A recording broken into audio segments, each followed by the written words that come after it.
제가 질문 하나 드리고 말씀 시작하겠습니다. 사랑하는 성도 여러분, 여러분은 예수 믿고 자유하십니까? 어떻습니까? 예수를 믿고 나서 우리 안에 자유함이 충만하십니까? 아니면 혹시 죄책감 가운데 사로잡혀 계시지는 않습니까? 신앙생활 잘 못한다는 죄책감, 온전한 11조를 드리지 못한다는 죄책감, 주일 성수를 제대로 하지 못한다는 죄책감, 그래서 더 나아가서 이런 나도 구원받을 수 있을까? 내가 진짜 구원받았나? 이런 의심 가운데 힘들어하시는 분은 안 계실까요? 저는 그렇게 믿습니다. 죄책감은 기본적으로 하나님이 주신 마음은 아니다 라고 믿습니다. 물론 단어의 정의에 따라 좀 달라질 수는 있겠지만 잘 들어보시기 바랍니다. 하나님이 주시는 마음은요, 우리가 죄를 지었을 때 하나님 앞에 나아가 하나님께 엎드리고 하나님의 자비로 우리를 용서해 주시고자 갈구하는 갈급한 마음이지, 죄책감에 사로잡혀서 아무것도 못하게 만드는 그런 마음은 아니라고 믿습니다. 똑같은 죄를 짓고도 하나님이 우리에게 주시는 마음은 하나님께로 돌아가고자 하는 마음입니다. 누가복음 15장에 보면 집을 나갔던 아들이 어느 순간 아버지께로 돌아가고자 마음먹었던 그 마음, 하나님이 주시는 마음이죠. 그런데 사단이 우리에게 주는 마음은요, 우리가 죄를 지었기 때문에 우리는 다시는 하나님께로 돌아갈 수 없다고 느끼게 만드는 그런 마음을 줍니다. 아담과 하와가 선악과를 따먹었을 때 하나님 뵐 면목이 없어서 숨고자 했던 그 마음, 이게 보통 우리가 가지는 죄책감입니다. 인간적으로 보면, 또 상식적으로 보면 굉장히 예의 바른 것 같지만 결국은 이런 마음은 하나님께로부터 멀어질 수밖에 없습니다. 우리 안에 이런 마음들이 계속해서 커지다 보면 심지어는 우리가 죄를 짓고 나서 우리의 구원을 의심하게 되는 지경에 이릅니다. 만약에 우리 안에 우리의 구원에 대해서 의심이 된다면 심각하게 고민해 봐야 됩니다. 우리가 생각하고 있는 구원은 정말 하나님의 은혜가 맞는가? 내가 받은 구원, 내가 뭔가를 잘해서 구원을 받았다고 생각하는 것은 아닌가? 점검해 봐야 될 겁니다. 오늘 말씀 같이 보면서 그 이야기 나눠보도록 하겠습니다. 갈라디아서 1장 6절입니다. 같이 읽겠습니다. 시작. 그리스도의 은혜로 너희를 부르신 이를 이같이 속히 떠나 다른 복음을 따르는 것을 내가 이상하게 여기노라. 오늘 말씀이 이렇게 시작을 했습니다. 그리스도의 은혜로 너희를 부르신 이를. 그리스도의 은혜로 너희를 부르신 이가 누굴까요? 하나님입니다. 당연히 하나님이시죠. 제가 항상 말씀드리는 게 있어요. 이런 구절을 읽을 때마다 제발 그렇구나 하고 넘어가지 마시기를 부탁드립니다. 정말 이 짧은 오늘 1장 6절 한 구절 가운데 하나님이 허락하시는 은혜와 구원의 기본적인 베이스가 세워지는 말씀입니다. 그래서 하나하나 살펴보도록 할게요. 첫 번째, 그리스도의 은혜라고 했습니다. 여러분, 은혜가 뭡니까? 예수 믿는 사람으로서 가장 많이 쓰는 말 중에 하나가 사랑이고 은혜일 겁니다. 그러면 우리가 제일 많이 사용하는 단어이기 때문에 그 단어의 뜻은 알고 있어야 되잖아요. 은혜가 뭡니까? 여러분 아십니까? 은혜가 뭘까요? 만약에 아신다면 은혜가 뭔지 여러분 설명하실 수 있는 분은 계실까요? 우리가 은혜를 100% 이해하고 100% 설명하지는 못하더라도 우리가 확실한 것 딱 한 가지는 설명할 수 있어야 된다고 봅니다. 그게 뭐냐면요, 내 노력은 우리의 구원에 아무 도움이 안 된다는 것. 하나님이 허락하시는 구원은요, 전적으로 하나님의 주권입니다. 그리고 하나님의 사랑입니다. 하나님의 주권과 하나님의 사랑으로 우리에게 값없이 주어진 것이 구원이고, 그래서 은혜라고 부릅니다. 이 은혜가 복음의 기본입니다. 우리가 이 은혜의 개념을 이해하는 게 왜 중요한가 하면요, 우리에게는 이런 은혜의 속성이 없기 때문에 그렇습니다. 그래서 우리는요, 은혜를 자주 말하지만, 은혜를 안다고 말하지만 사실은 은혜를 이해할 수도 없고 상상할 수도 없고 흉내낼 수도 없습니다. 세상에 값없이 주는 게 어디 있습니까? 세상에 대가 없는 게 어디 있습니까? 세상에 공짜가 어디 있습니까? 그런데 은혜로 값없이 우리에게 구원을 주신다? 우리는 이해할 수 없습니다. 은혜는요, 우리가 이해할 수 있는 영역은 아닐 겁니다. 은혜는 믿고 받아들이고 누려야 되는 영역입니다. 우리는 쉽게 이렇게 생각합니다. 내가 뭘 한 게 없는데, 내가 잘할 수 있는 게 없는데 어떻게 그 복을 누리지? 뭔가 불편합니다. 우리에게 없는 속성이라서 그렇습니다. 그래서 자꾸 하나님의 은혜가 값없이 주어진다는데 그 하나님의 은혜를 누리려고 하지 못합니다. 하나님의 은혜에 대해서 자꾸 의심합니다. 진짜로 은혜라고? 뭔가 더 있겠지. 나중에 뭔가를 더 요구하겠지. 그래야 은혜를 받겠지. 라고 생각합니다. 그게 안 되면 하나님의 은혜라고 말하면서도 그 은혜에 우리의 노력을 얹고 싶어 합니다. 그래야 마음이 편해집니다. 그래서 우리 신앙생활을 보면요, 항상 분주합니다. 항상 뭔가를 해야 된다는 강박관념에 시달립니다. 또 때로는 하지 못한 것에 대한 죄책감에 시달립니다.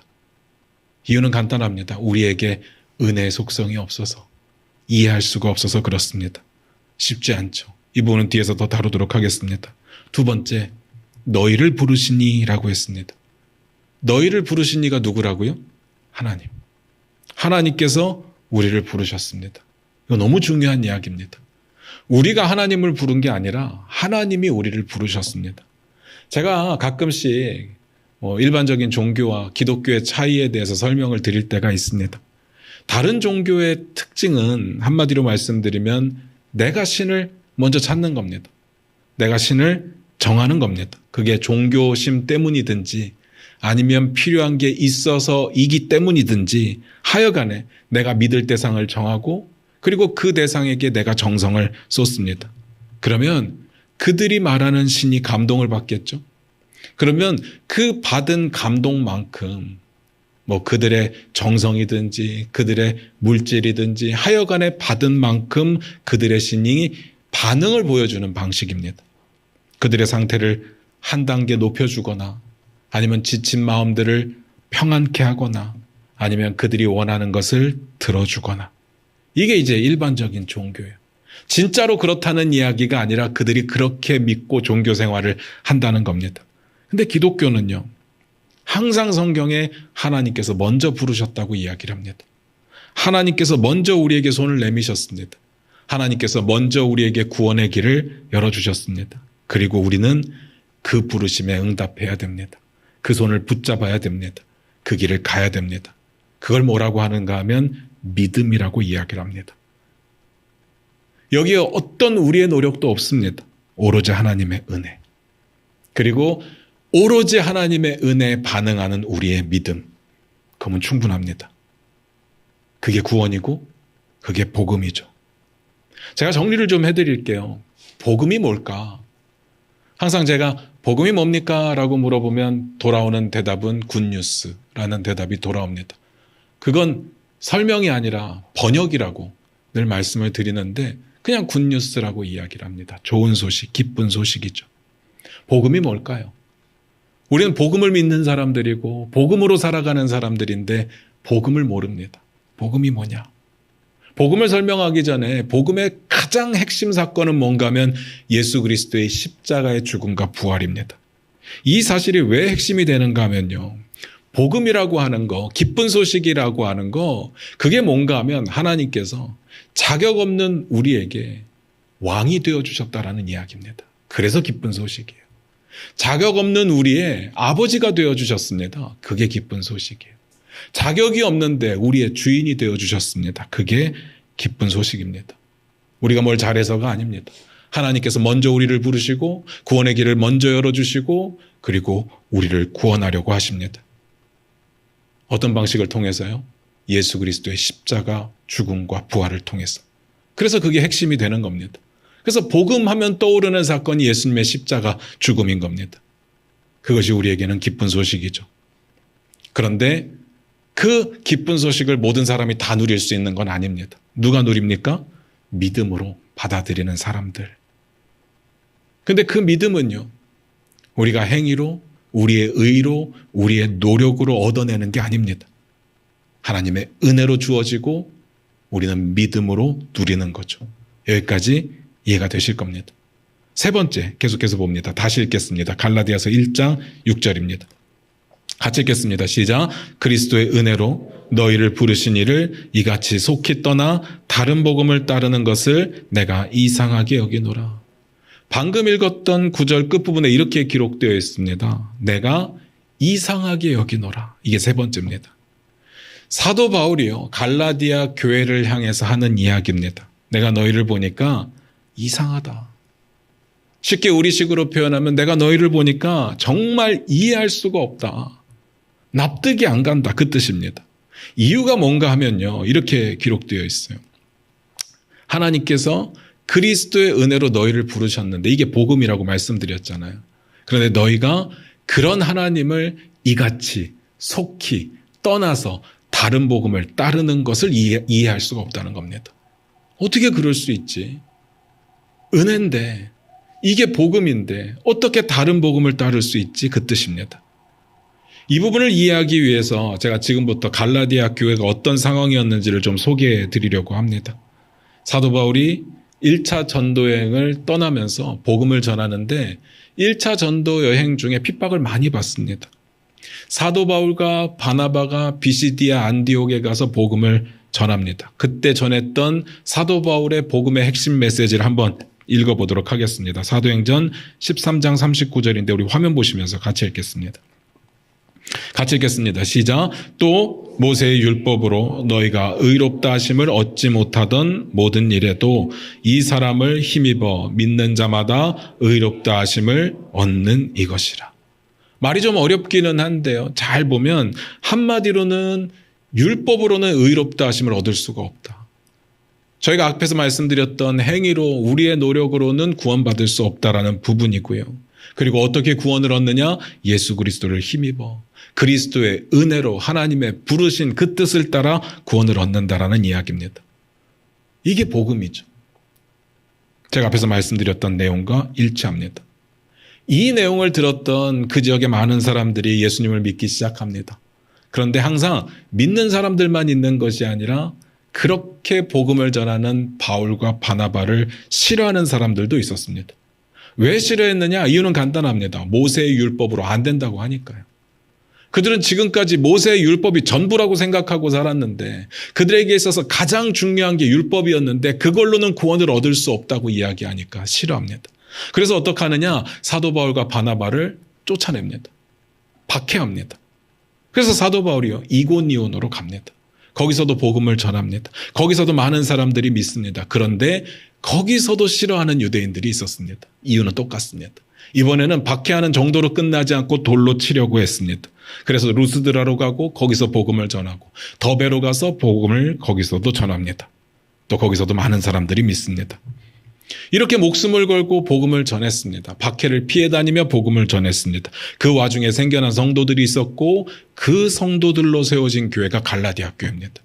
방금 제가 말씀드렸던 비시디아, 안디옥, 이고니온, 루스드라, 더베 다 갈라디아입니다. 한마디로 말씀을 드리면요, 갈라디아 교회는 박해 가운데 복음의 순수성을 지키면서 세워졌습니다. 유대인들의 핍박에도 타협하지 않고 복음을 지켜내며 교회를 세운 겁니다. 귀하죠. 한번 생각을 해보시기 바랍니다. 만약에 사도 바울이 어느 정도만 타협을 했다면 그러면 돌에 맞지는 않았을 겁니다.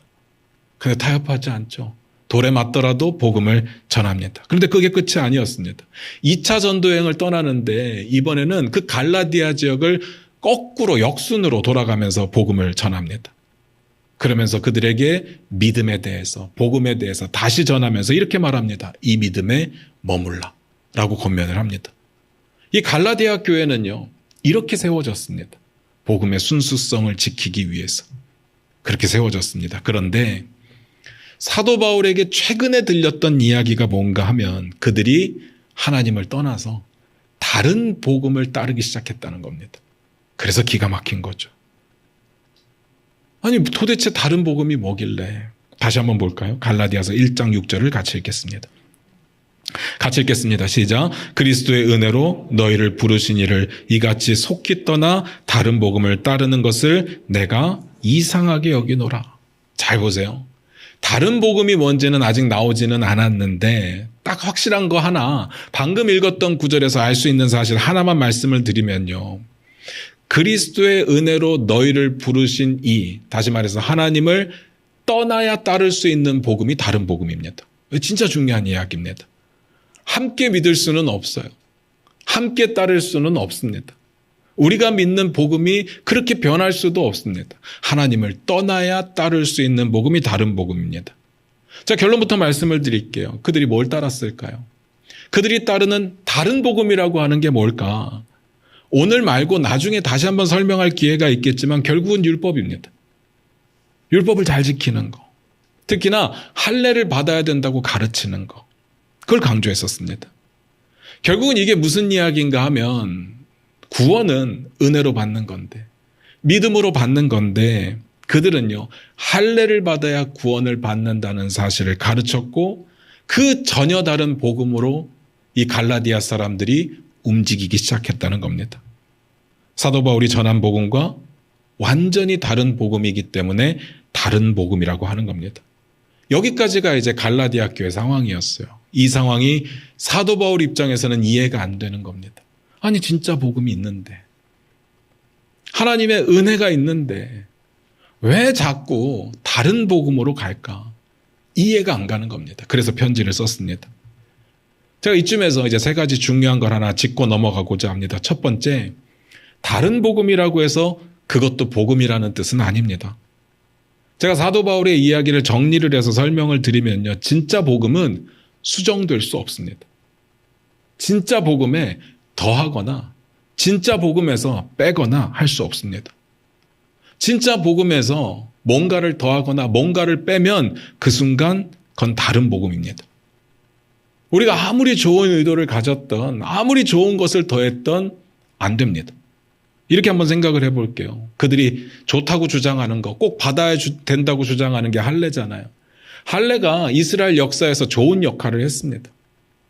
할례를 받음으로 인해서 하나님의 선택받은 민족이라는 정체성이 있었고요. 다른 민족들과 구별된 그런 백성으로 살아갈 수 있는 원동력을 갖게 했던 게 할례입니다. 그래서 구약시대에 보면요, 모세가 하나님의 부르심을 따라서 정말 애굽으로 이스라엘 백성들을 구원하기 위해서 나갈 때 그때 하나님의 사자가 죽이려고 하거든요. 이유는 딱 하나였습니다. 아들에게 할례를 주지 않았기 때문에. 그만큼 중요한 거예요. 그만큼 필요한 겁니다. 그리고 성경에 보면 예수님 돌아가시고 부활하시고 승천하신 이후에도 유대인들은 계속해서 할례를 주고받았던 것으로 나옵니다. 할례는요, 나쁘지 않습니다. 그들의 입장에서 보면. 그들이 믿음을 더욱 굳세게 살아갈 수 있는 원동력이 된다고 저는 믿습니다. 그런데 중요한 건요, 그 할례가 구원의 조건이 되는 순간 그건 다른 복음이 됩니다. 무슨 말인지 아시겠습니까? 복음은 수정이 되면 다른 복음이 됩니다. 가짜가 되죠. 이걸 이해할 수 있는 것이 다르다라는 단어의 의미가 될 겁니다. 두 번째, 여기서 다르다라는 단어가 나오는데 우리말 성경에 6절에도 다른 복음, 7절에도 다른 복음, 8절에도 다른 복음, 9절에도 다른 복음 나오는데 6절과 7절에 다른 복음이라고 할 때 그 다르다라는 단어가 다른 게 쓰였습니다. 6절에서 다른은 뭔가 하면요, 근본적으로 다른 겁니다. 7절에서 다른이라는 단어는 비슷해 보이는데 다른 겁니다. 하여간에 이랬거나 저랬거나 중요한 건 진짜 복음과 다른 복음은 같을 수가 없습니다. 근본적으로 다르거나 비슷해 보이는데 완전히 다른 겁니다. 제가 이 이야기를 왜 드리는가 하면요, 다른 복음은 진짜 복음이 변질되고 변형되어서 만들어진 게 아니라는 이야기를 드리는 겁니다. 완전히 다른 복음이에요. 정리를 해볼게요. 구원은 은혜로 믿음으로 받는 겁니다. 거기에다가 우리가 신앙생활을 좀 열심히 하기 위해서 뭔가를 하나 덧붙입니다. 좋은 걸로. 진짜 우리가 생각하기에 신앙생활에 있어서 꼭 필요하고 가장 좋은 걸로 하나를 덧붙이려고 합니다.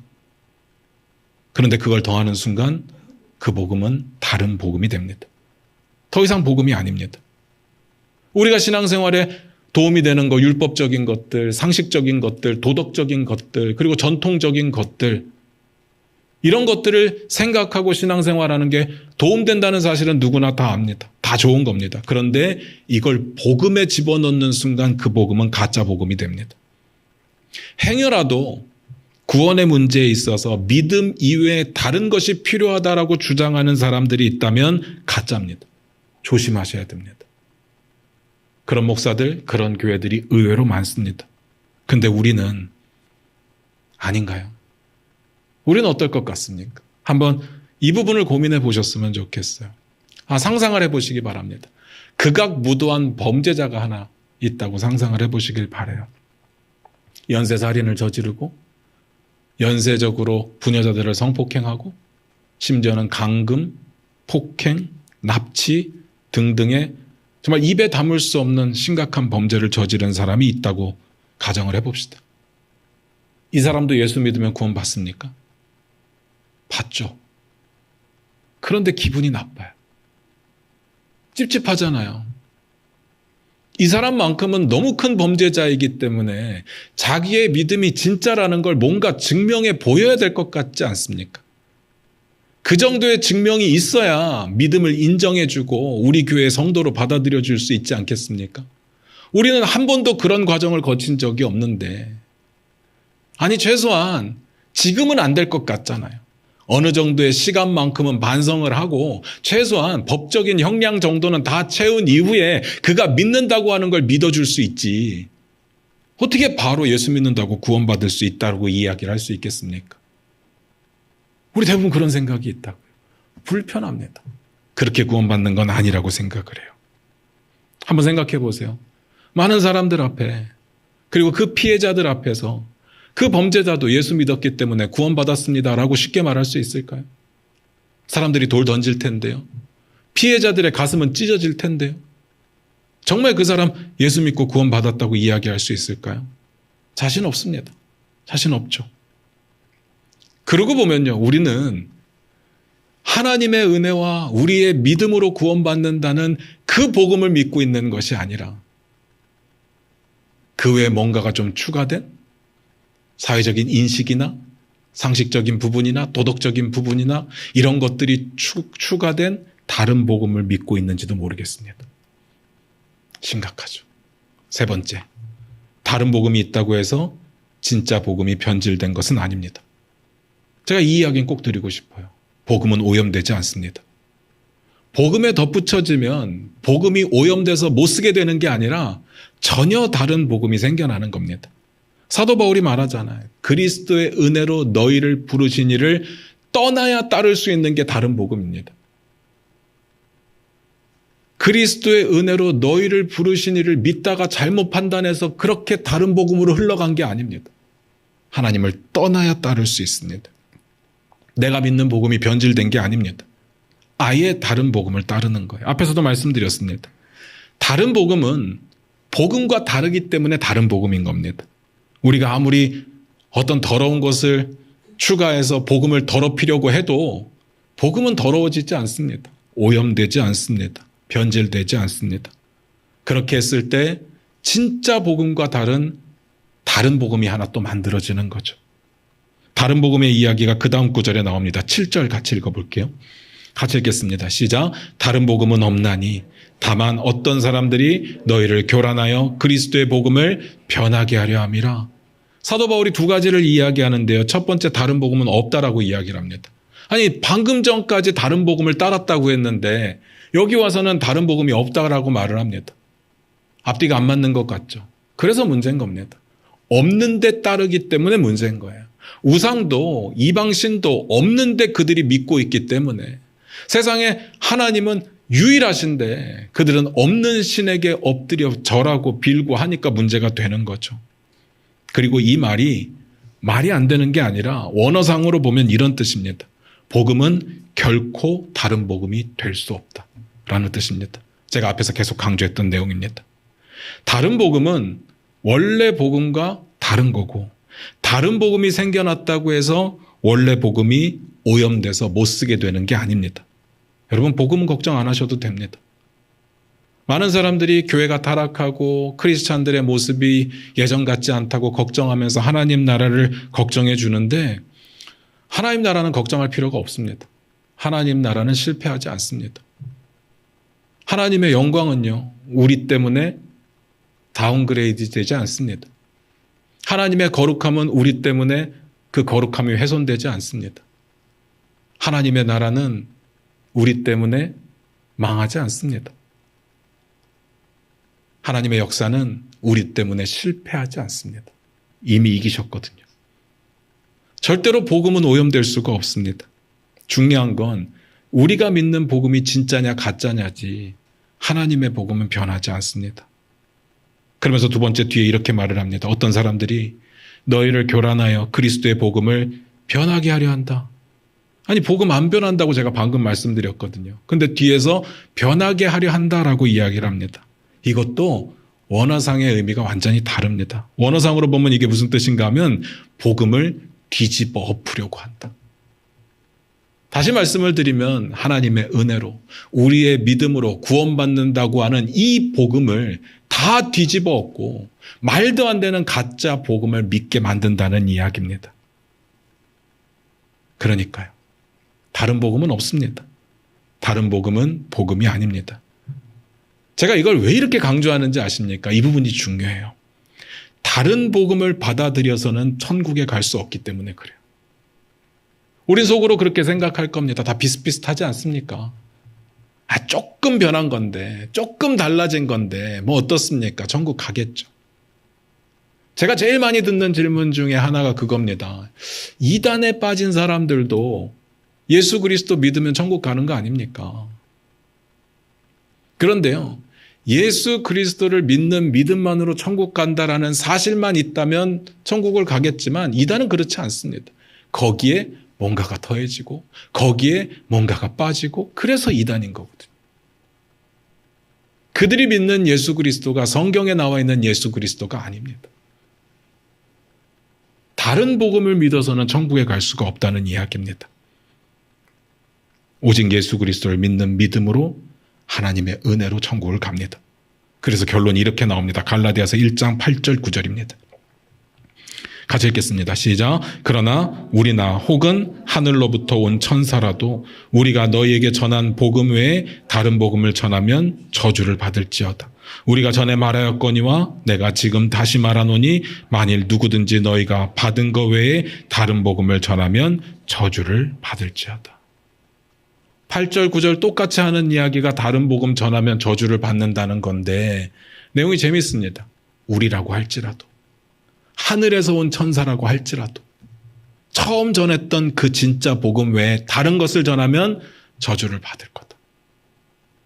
이 사실에는 사도 바울도 예외가 될 수 없고 천사도 예외가 될 수가 없습니다. 이게 결론이죠. 다른 복음을 전하면 저주를 받습니다. 이걸 바꿔 말씀드리면요. 제가 섬뜩한 이야기 다시 드립니다. 다른 복음을 믿어서는 구원을 얻을 수가 없습니다. 비슷해 보여도. 그런가요? 맞습니다. 그렇습니다. 그렇다면 이렇게 묻고 싶습니다. 우리 자신 있습니까? 내가 믿는 복음은 진짜입니까? 다른 복음 아닙니까? 제가 여러분들에게 헷갈리라고 말씀드리는 게 아닙니다. 확신을 가지시라고. 하나님의 은혜로 예수 믿는 믿음 하나로 구원을 얻습니다. 여기에 더 많은 생각을 부여하지 마시기 바랍니다. 은혜로 구원을 얻는 거예요. 믿음으로 구원을 얻는 겁니다. 여기에 우리의 노력도 필요 없고 우리의 능력도 필요 없습니다. 우리의 의로 구원을 얻는 것이 아니라 예수 믿는 믿음으로 구원을 얻습니다. 의심하지 마시기 바랍니다. 은혜는요, 이해의 영역이 아니라 믿고 누려야 될 영역입니다. 말씀 마무리 짓겠습니다. 사랑하는 성도 여러분, 다시 묻고 싶습니다. 여러분 자유하십니까? 여러분의 삶에 예수 믿고 자유하십니까? 만약에 아니라면 왜 그럴까요? 혹시 우리가 다른 복음을 믿고 있는 건 아닐까요? 하나님의 은혜로 우리의 믿음으로 구원받는다는 진짜 복음이 아니라 뭔가 우리가 해내야 되는 사명을 가지고 그 사명을 완수했을 때 구원을 얻는다고 생각하지는 않습니까? 이렇게 한번 질문 드려볼게요. 어떤 사람이 예수를 믿고 구원을 받았다고 하는데 교회는 안 다닙니다. 천국 갈 수 있을까요? 애매하죠. 어떻게 예수 믿는데 교회를 안 다니죠? 여러분, 사람들 앞에서 교회 안 다녀도 천국 갈 수 있습니다 라고 말할 자신이 있습니까? 쉽지 않다고요. 어쩌면 우리는 복음 이외에 뭔가가 추가되고 가미된 정말 사도 바울이 말하는 다른 복음을 믿고 있는지도 모르겠습니다. 이 말씀 드리고 마칠게요. 우리가 크리스찬으로서 죄 짓지 말고 잘 살아내야 되는 이유가 뭐냐 하면요, 천국에 가기 위해서가 아닙니다. 아니면 천국에 갈 우리가 잘못해서 지옥으로 떨어질까 봐가 아닙니다. 하나님께서 그리스도의 은혜로 우리를 먼저 부르신 그 사랑에 합당하게 반응하고자 함입니다. 제가 요즘에 그런 생각을 많이 합니다. 감사가 뭘까? 감사는 도대체 어떻게 하는 걸까? 여러분 어떻게 하십니까? 하나님 감사합니다. 감사할까요? 아니면 말끝마다 이게 감사지. 아우 감사해. 이게 감사할까요? 맞죠? 그런 것도 감사가 될 수 있는데, 제가 생각하는 감사, 성경을 통해서 우리가 깨닫게 되는 감사는 뭔가 하면 하나님의 그 큰 사랑에 합당하게 반응하는 게 저는 감사라고 믿습니다. 범사에 감사하라고 했잖아요. 어떻게 범사에 감사합니까? 말끝마다 감사한다고 범사가 될까요? 그렇지 않습니다. 우리의 삶의 방향, 자세와 태도가 그리스도를 향하는 거, 그리스도의 사랑을 향하는 거, 그렇게 반응하는 거, 그렇게 살아내려고 몸부림치는 거, 그게 감사합니다. 구원을 이루기 위함이 아니라 구원을 받았기 때문에. 그래서 저는 감히 이렇게 말씀드리고 싶습니다. 주님께서 허락하신 그 은혜에 감사하십시오. 그리고 자유하시기를 부탁드립니다. 마음대로 죄짓고 살아도 된다는 이야기가 아닙니다. 자유하십시오.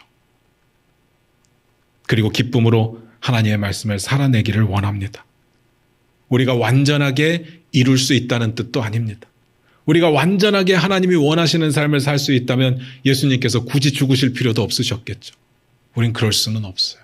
다만 하나님께서 우리를 위해서 베풀어 주신 그 은혜, 그 사랑, 먼저 불러주신 그 놀라운 하나님의 섭리를 바라보면서 기쁨으로 나를 구원하신 하나님을 기쁘게 만들려고 노력하는 게 감사라고 저는 생각합니다. 은혜는 그런 겁니다.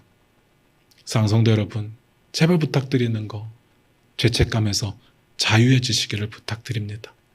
하나님 우리를 사랑하시고 우리 가운데 은혜로 베풀어 주시며 우리가 믿음으로 반응할 때 우리를 주의 자녀 삼으시고 우리를 용서하시고 우리의 하나님이 되어주실 겁니다. 기도하겠습니다.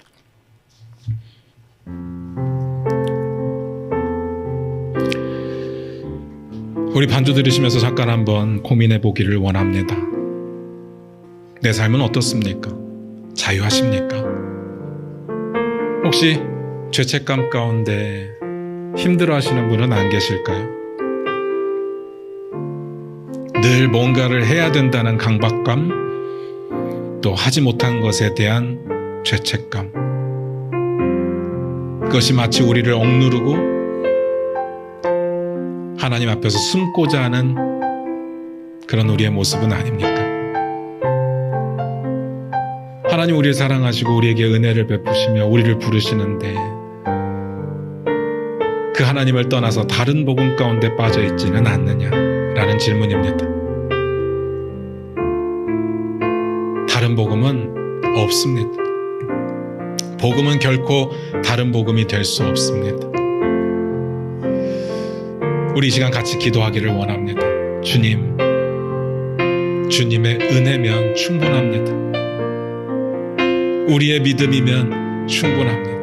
우리의 노력으로 구원받는 것이 아니라 하나님의 그 사랑이 너무 크기에 우리는 주의 뜻대로 살고자 합니다. 이것이 우리의 감사이고 우리의 자유함임을 깨닫게 하여 주시옵소서. 우리 다 같이 그렇게 기도하며 나아갑니다. 기도하겠습니다.